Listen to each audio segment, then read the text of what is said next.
Hi guys, this is Abhijeet from Naresh tutorials. हमने पिछले lecture में इलेक्ट्रोलिसिस चैप्टर नंबर 6 स्टार्ट कर दिया था।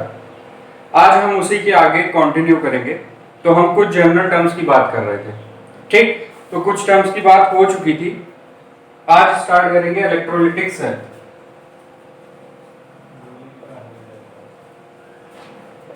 इलेक्ट्रोलिटिक सेल, ठीक। सेल होती क्या है, ठीक। बैटरी की बात नहीं कर रहे हैं यहाँ पे। सेल मतलब कंटेनर, ठीक। जो कंटेनर इलेक्ट्रोलिटिक सॉल्यूशन होल्ड करता है उसे हम क्या बोलते हैं, इलेक्ट्रोलिटिक सेल।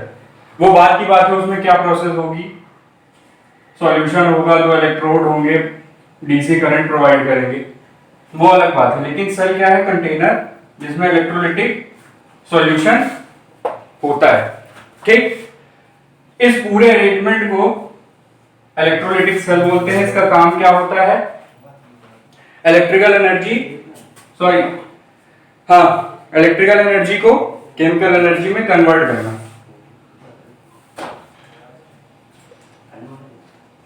इलेक्ट्रिकल एनर्जी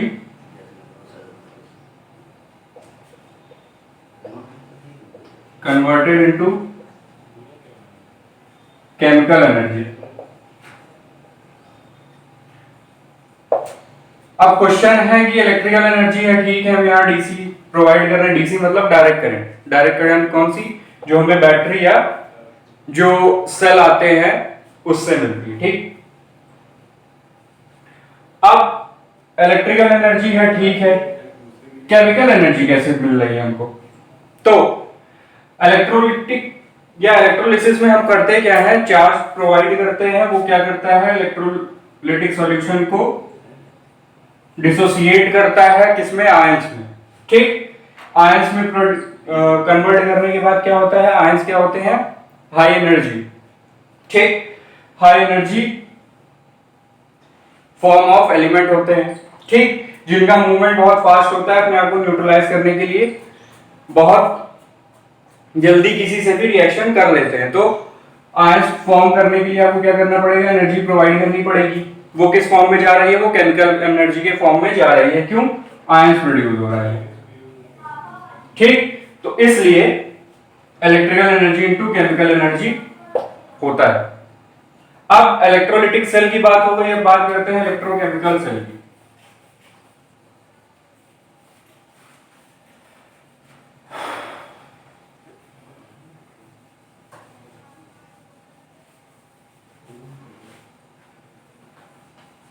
ठीक, तो इलेक्ट्रोकेमिकल सेल की बात इतनी डिटेल में नहीं करेंगे, केवल ये बात करेंगे कि इन दोनों में क्या डिफरेंस है, ठीक। क्योंकि इस चैप्टर में डिटेल में बात केवल इलेक्ट्रोलिटिक सेल की होगी। तो electrochemical cell,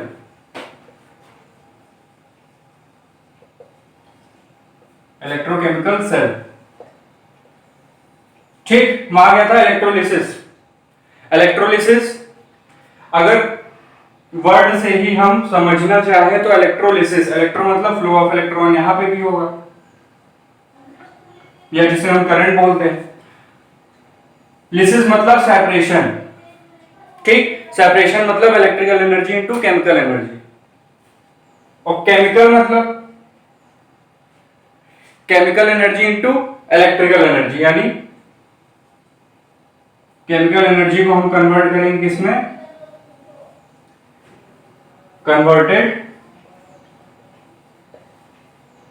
into electrical energy. ये एक दूसरे के क्या है, उल्टा, ठीक। इलेक्ट्रोलिसिस का उल्टा होगा ये इलेक्ट्रोकेमिकल सेल, ठीक, जस्ट अपोजिट। तो ये बात हो गई इलेक्ट्रोकेमिकल सेल की, ठीक। अब सेल में इंपॉर्टेंट कंपोनेंट्स कौन कौन से होते हैं, पहला तो होता है इलेक्ट्रोलिटिक सॉल्यूशन, जिसकी बात हो चुकी है। अब बात करते हैं किसकी, इलेक्ट्रोड्स की, ठीक है। तो इलेक्ट्रोड्स क्या क्या होते हैं, इलेक्ट्रोड्स होते क्या है,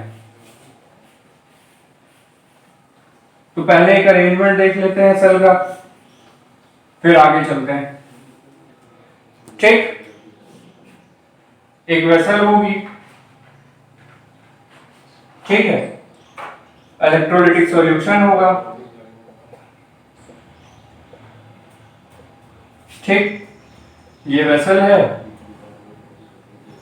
ये इलेक्ट्रोलिटिक सॉल्यूशन है, ठीक। और क्या होते हैं, टू मेटालिक रॉड होती है, ठीक, जिसे हम बोलते हैं इलेक्ट्रोड्स, ठीक, जिसमें हम क्या करते हैं, डायरेक्ट करंट देते हैं, ठीक। तो अब क्या होगा यहां पे, अब डिफिनीशन की बात कर ले इलेक्ट्रोड की। तो इलेक्ट्रोड की डिफिनीशन क्या होगी, ये क्या है, इसकी मेटालिक प्लेट भी हो सकती है, वायर भी हो सकती है, रॉड भी हो सकती है, कुछ भी हो सकता है, लेकिन मेटालिक होना चाहिए, ठीक। तो मेटालिक पीस होगा, ठीक, पॉजिटिव है तो यहां से क्या होगा, इलेक्ट्रॉन इंटर होगा इसमें, ठीक। ये निगेटिव है तो यहां से इलेक्ट्रॉन क्या होगा, लीव होगा, ठीक है। तो इलेक्ट्रोड्स क्या होते हैं, जिनके माध्यम से इलेक्ट्रॉन इलेक्ट्रोलिटिक सॉल्यूशन में इंटर होता है और एग्जिट होता है, ठीक, वो आपके इलेक्ट्रोड्स कहलाते हैं। अब इसके टाइप की बात कर लें, टाइप्स ऑफ इलेक्ट्रोड, ठीक। पहला होता है कैथोड, ठीक, कैथोड। अब कनेक्शन से स्टार्ट करते हैं, तो कैथोड का कनेक्शन देते हैं हम निगेटिव, ठीक, और एक होता है एनोड, जिसका कनेक्शन हम क्या देते हैं, पॉजिटिव, ठीक। कैथोड की तरफ कौन आते हैं, हमारे कैटायंस, जो क्या होते हैं, पॉजिटिव। एनोड की तरफ कौन आते हैं, एनायंस, जो होते हैं आपके निगेटिव, ठीक है। तो ये क्या हो गया, सी से याद रख सकते हैं, ए और ए से अपोजिट चार्ज अट्रैक्ट होते हैं, तो ये निगेटिव पॉजिटिव से, ये पॉजिटिव निगेटिव से, ठीक, ये हो गया। अब जो आपके कैथोड होते हैं, ठीक, ये क्या होते हैं, रिड्यूस, ठीक है, क्यों, कैटायन, ये क्या करेंगे, कैटायन पॉजिटिव चार्ज है, तो इसको मेटल फॉर्म करने के लिए क्या करना पड़ेगा, इलेक्ट्रॉन को लेना पड़ेगा, और जो इलेक्ट्रॉन एक्सेप्ट करते हैं वो क्या होते हैं, रिड्यूस। एग्जांपल के लिए ले लें तो Na++ इलेक्ट्रॉन, तो Na सोडियम मेटल क्या होगा, कैथोड से इवॉल्व हो रहा होगा, और कैथोड से सोडियम मेटल तो इवॉल्व हो ही रहा है, और क्या हो रहा है, हाइड्रोजन गैस, ठीक। कैथोड से दो चीजें इवॉल्व होती है, और एनायंस में क्या होगा, ये क्या होते हैं, ऑक्सीडाइज, ठीक, ऑक्सीडाइज। ये क्या करते हैं, ऑक्सीडाइज मतलब इलेक्ट्रॉन को क्या कर रहे होंगे, लूज कर रहे होंगे, ठीक। Cl minus electron give Cl, ठीक। तो एनोड से आपको केवल क्या मिलता है, नॉन मेटल इवॉल्व होते हुए मिलता है, लेकिन कैथोड से आपको हाइड्रोजन गैस और मेटल इवॉल्व होते हुए मिलेगा, ठीक। एक और बात, जब करंट फ्लो होना शुरू होती है तो कैथोड क्या हो जाता है, निगेटिव, तो एनोड हो जाता है पॉजिटिव, ठीक। क्यों, कैथोड से आपका क्या होता है, इलेक्ट्रॉन इंटर करता है इलेक्ट्रोलिटिक सॉल्यूशन में, और एनोड से क्या करता है, लीव करता है, ठीक। अब कैटायन पॉजिटिव है लेकिन कैथोड निगेटिव है, इसके लिए क्या रीजन है, तो याद करिए हमने आपको बताया था बैंड का केस, वैलेंस बैंड और कंडक्शन बैंड, ठीक। अगर कैथोड मेटल तो आपके वैसे ही पॉजिटिव होते हैं, उसमें अगर पॉजिटिव कनेक्शन दे देंगे तो क्या होगा, इन दोनों बैंड की जो डिस्टेंस है वो बढ़ जाएगी और इलेक्ट्रॉन जंप कराने के लिए ज्यादा एनर्जी देनी पड़ेगी।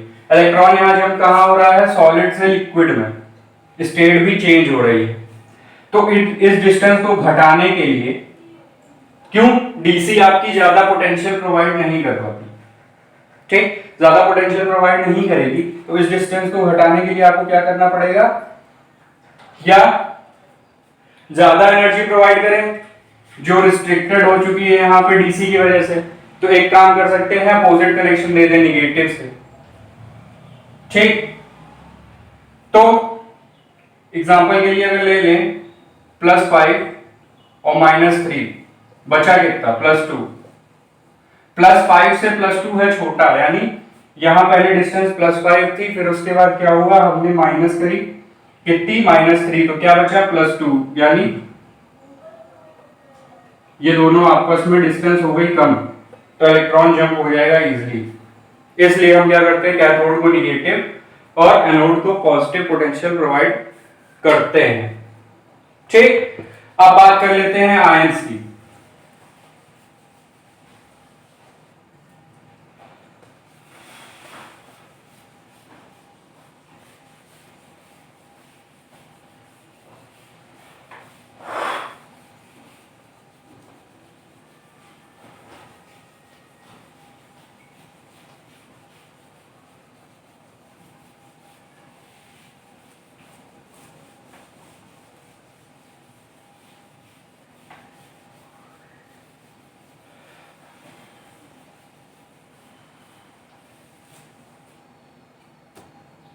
आयंस,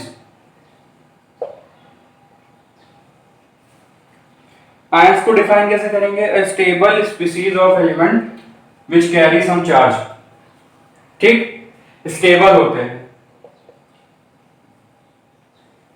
लेकिन हम स्टेबल मानते नहीं है, लेकिन बोल सकते हैं स्टेबल, क्यों, जो शेल होती है वो क्या होती है, फिल्ड होती है, निगेटिव चार्ज होगा तो वो इलेक्ट्रॉन लेके फिल्ड होगी, पॉजिटिव चार्ज होगा तो इलेक्ट्रॉन देके जो उसके बाद वाली शेल होगी वो फिल्ड होगी, यानी ये आपस में स्टेबल होते हैं, लेकिन चार्ज की वजह से इसमें क्या होती है, रिएक्टिविटी, ठीक, चार्ज की वजह से इसमें रिएक्टिविटी होगी, तो ये क्या होते हैं, रिएक्टिव भी होते हैं, और चार्ज की वजह से इनकी रिएक्टिविटी ज्यादा हो जाती है। तो अब दो तरह के आयंस होते हैं, कैटायंस और एक एनायंस। कैटायंस में कौन सा चार्ज होता है, पॉजिटिव, एनायंस में कौन सा होता है, निगेटिव। इलेक्ट्रोलिटिक कंपाउंड जब टूटता है, इलेक्ट्रोलिटिक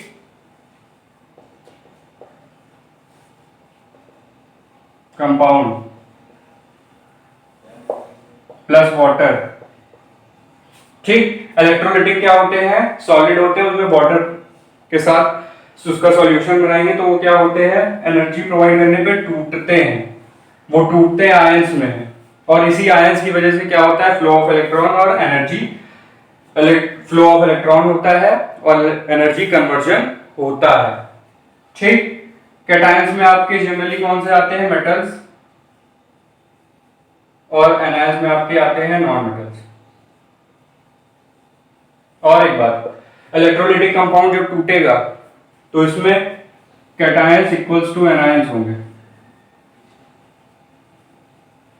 ठीक, यानी number of cations equals to number of anions हो जाएंगे, ठीक है। एग्जांपल की बात कर लेते हैं, तो एग्जांपल में आपके कौन से आएंगे, Na positive,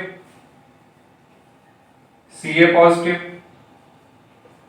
K positive, Zn positive, जितने भी मेटल होंगे। नॉन मेटल में कौन से, Cl minus, F minus, I minus, O double minus, ये सब एलिमेंट्स, ठीक। तो ये हो गए आपके आयंस। इनकी पहचान के लिए एक और डिफरेंस आता है आयंस और रेडिकल्स में। आयंस आपके होते हैं एलिमेंट के फॉर्म्स, एलिमेंट के फॉर्म्स। और रेडिकल क्या होते हैं? जब कंपाउंड पे चार्ज आ जाता है। कंपाउंड जैसे OH माइनस, ये क्या है? रेडिकल है। ठीक, जब दो एलिमेंट होते हैं और वो फिर भी स्टेबल नहीं हो पाते तो उस पर कुछ चार्ज रह जाता है। जैसे ऑक्सीजन और हाइड्रोजन का बॉन्ड बना, लेकिन ऑक्सीजन क्या रह गया? एक अनफिल्ड रह गया, तो उसकी वजह से माइनस चार्ज आ जाता है। या फिर वाटर को तोड़ते हैं तो H पॉजिटिव और OH निगेटिव मिलता है, तो एक रेडिकल और एक आयन मिलता है। तो जो भी कंपाउंड होंगे और उस पर जो चार्ज होगा वो आपके रेडिकल कहलाते हैं। ठीक, अब बात करते हैं किसकी? ऑक्सीडाइजिंग एंड रिड्यूसिंग एजेंट की। ठीक है, तो इसकी बात तो पुराने चैप्टर में भी हो चुकी है कि जो ऑक्सीडेशन कर रहे होते हैं वो खुद में क्या होते हैं? रिड्यूसिंग एजेंट होते हैं। ठीक, और जो रिडक्शन कर रहे होते हैं वो खुद में क्या होते हैं? ऑक्सीडाइजिंग एजेंट होते हैं।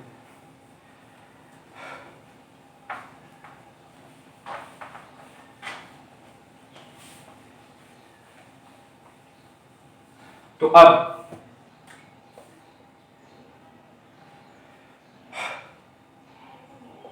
ऑक्सीडेशन, ऑक्सीडेशन ऑक्सीडेशन मतलब एडिशन ऑफ ऑक्सीजन, ठीक, और रिमूवल ऑफ हाइड्रोजन।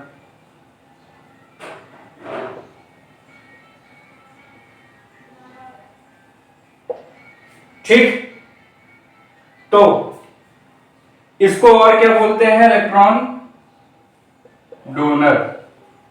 और वो कौन होते हैं? मेटल्स। इलेक्ट्रॉन डोनर क्यों? अब इन दोनों को रिलेट किया जाए, रिमूवल ऑफ हाइड्रोजन और इलेक्ट्रॉन डोनर। ठीक, तो इन दोनों को रिलेट करेंगे तो हाइड्रोजन की वैलेंसी कितनी होती है? 1 होती है। और इलेक्ट्रॉन डोनर मतलब इलेक्ट्रॉन दे रहा होगा। तो ऑक्सीडेशन वो होती है जो इलेक्ट्रॉन देते हैं दूसरी स्पीशीज को। जैसे Na minus electron gives Na positive, ये क्या है? ऑक्सीडेशन की रिएक्शन है। ये ऑक्सीडेशन की रिएक्शन है तो Na क्या होगा? रिड्यूसिंग एजेंट होगा। ठीक, जो ऑक्सीडेशन शो करते हैं वो क्या होते हैं? Reducing agent. ठीक, तो ये हो गई बात ऑक्सीडेशन की।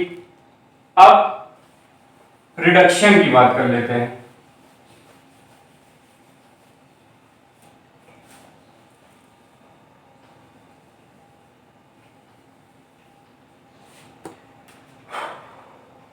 रिडक्शन,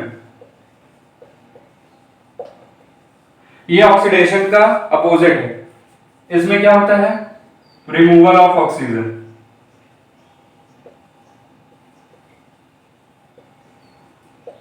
या एडिशन ऑफ हाइड्रोजन। ठीक, एडिशन ऑफ हाइड्रोजन मतलब इलेक्ट्रॉन एक्सेप्टर होंगे। इलेक्ट्रॉन एक्सेप्टर कौन होता है? आपके नॉन मेटल्स। जैसे उसको रिलेट किया था इसको भी कर सकते हैं। क्या होगा? एडिशन ऑफ हाइड्रोजन, हाइड्रोजन की वैलेंसी 1, तो ये क्या हो रहा है? इलेक्ट्रॉन को एक्सेप्ट कर रहा है, मतलब इलेक्ट्रॉन इसमें आके ऐड हो रहा होगा। इसका एग्जांपल ले लें तो Cl plus electron give Cl minus, ये क्या है? रिडक्शन। ठीक, और रिडक्शन किसमें होता है? ऑक्सीडाइजिंग एजेंट में। ठीक है, ये हो गई बात ऑक्सीडेशन और रिडक्शन की। ठीक, अब इनके कुछ सॉलिड, लिक्विड एंड गैस के एग्जांपल की बात कर लें। तो पहले ऑक्सीडाइजिंग एजेंट में सॉलिड में आते हैं आपके manganese oxide, red lead, PbO2। ठीक, लिक्विड में H2O2 और HNO3। ठीक, उसके बाद गैसेस में आपके आएंगे ऑक्सीजन, ओजोन एंड क्लोरीन। ठीक, रिड्यूसिंग एजेंट में आ गए तो उसमें सॉलिड में आएंगे carbon, zinc, aluminium and copper. Liquid में आपके H2O2, hydrogen iodide, hydrogen iodide मतलब HI, ठीक। फिर HBr मतलब हाइड्रोजन ब्रोमाइड, ठीक है। फिर गैसेस में आ जाए तो हाइड्रोजन सल्फाइड H2S, फिर कार्बन मोनोऑक्साइड, फिर SO2 सोडियम सल्फर डाइऑक्साइड। अब इंपॉर्टेंट थ्योरी की बात कर लेते हैं, वो क्या है? Theory of electrolytic dissociation.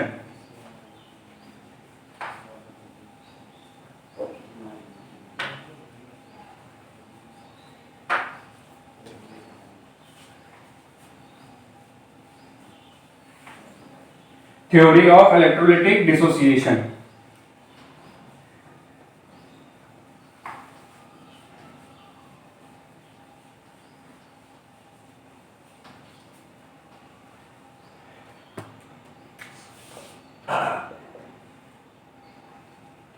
Theory of electrolytic dissociation.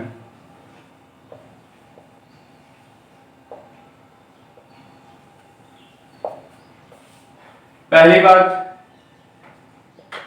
इसको दिया था आर्हेनियस ने 1887 में, ठीक, 1887 में। इसमें इन्होंने पहला पॉइंट क्या दिया था? जो इलेक्ट्रोलाइट और वाटर का सॉल्यूशन होता है, ये क्या प्रोड्यूस करता है? फ्री मोबाइल आयंस, ठीक, जिनकी वजह से फ्लो ऑफ करंट होता है, ठीक है। फिर दूसरा पॉइंट क्या दिया इन्होंने? कि सारे आयंस पे चार्ज होता है, पॉजिटिव या निगेटिव, जिसे हम कैटायन या एनायन बोलते हैं, और जिसकी वजह से फ्लो ऑफ इलेक्ट्रॉन होता है। फिर उसके बाद तीसरा पॉइंट क्या दिया?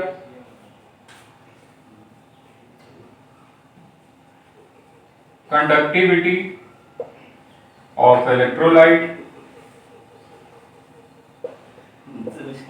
is directly proportional to concentration of ions,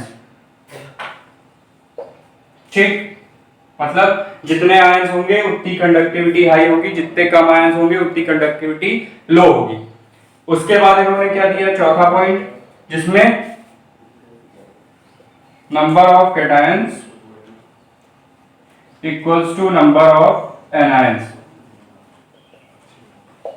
और इसी कंडीशन को हम क्या बोलते हैं? इलेक्ट्रोलिटिक इक्विलिब्रियम, ठीक, इसी कंडीशन को बोलते हैं। बहुत बार पूछा जाता है इलेक्ट्रोलिटिक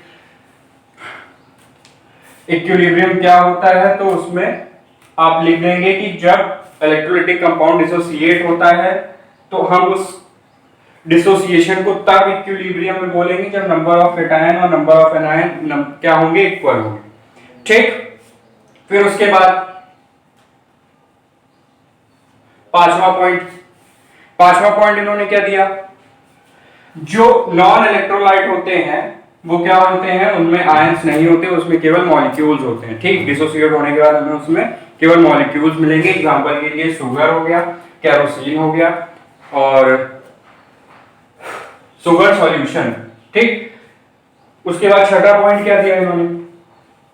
जो डिग्री ऑफ डिसोसिएशन की बात हुई थी, ठीक, डिग्री ऑफ डिसोसिएशन, तो डिग्री ऑफ डिसोसिएशन की जो बात हुई थी उसमें कि number of ions produce upon total number of compound, ठीक, total number of atoms of compound, ठीक है। तो जो वो डिग्री ऑफ डिसोसिएशन वो डिपेंड करती है किस पे? हमारे चार्ज जो कंपाउंड टूट रहे होंगे और आयंस फॉर्म हो रहे होंगे उस पे। Degree of dissociation is directly proportional to the formation of ions, ठीक। तो ये तो हो गई आर्हेनियस की इलेक्ट्रोलिटिक डिसोसिएशन थ्योरी। लेकिन अब क्या हुआ? मॉडर्न थ्योरी में क्या बताया गया? सारे पॉइंट सेम है, डिफरेंस है केवल पहले पॉइंट में। क्या? आर्हेनियस ने ये तो बता दिया इलेक्ट्रोलाइट प्लस वाटर क्या प्रोड्यूस करता है? फ्री मोबाइल आयंस, लेकिन कैसे प्रोड्यूस करता है ये इन्होंने नहीं बताया। तो मॉडल में यही बताया गया क्या कि जो हमारे इलेक्ट्रोलाइट होते हैं वो हमारे सॉलिड में भी आयंस, सॉलिड स्टेट में भी उनके अंदर आयंस होते हैं और लिक्विड स्टेट में भी उनके अंदर आयंस होते हैं। लेकिन क्या सॉलिड स्टेट में जो होता है उनके बीच इलेक्ट्रोस्टैटिक फोर्स बहुत ज्यादा होता है। ठीक, सॉलिड क्या है, कंसंट्रेटेड फॉर्म है, तो उनके बीच में इलेक्ट्रोस्टैटिक फोर्स क्या होगा, ज्यादा होगा। तो उस इलेक्ट्रोस्टैटिक फोर्स को वीक करने के लिए हम इसमें वाटर मिलाते हैं जो इलेक्ट्रोस्टैटिक फोर्स को तोड़ने का काम करता है, बस आयंस प्रोड्यूस करने का काम नहीं करता। इलेक्ट्रोस्टैटिक फोर्स को वीक करेगा, फिर आयंस फॉर्मेशन स्टार्ट हो जाएगा। ठीक है, तो यहां तक बात हो गई। अब नेक्स्ट लेक्चर में देखेंगे हमारा कंडक्शन इन कंपाउंड्स है। ठीक, तो आज के लिए इतना ही। Thank you.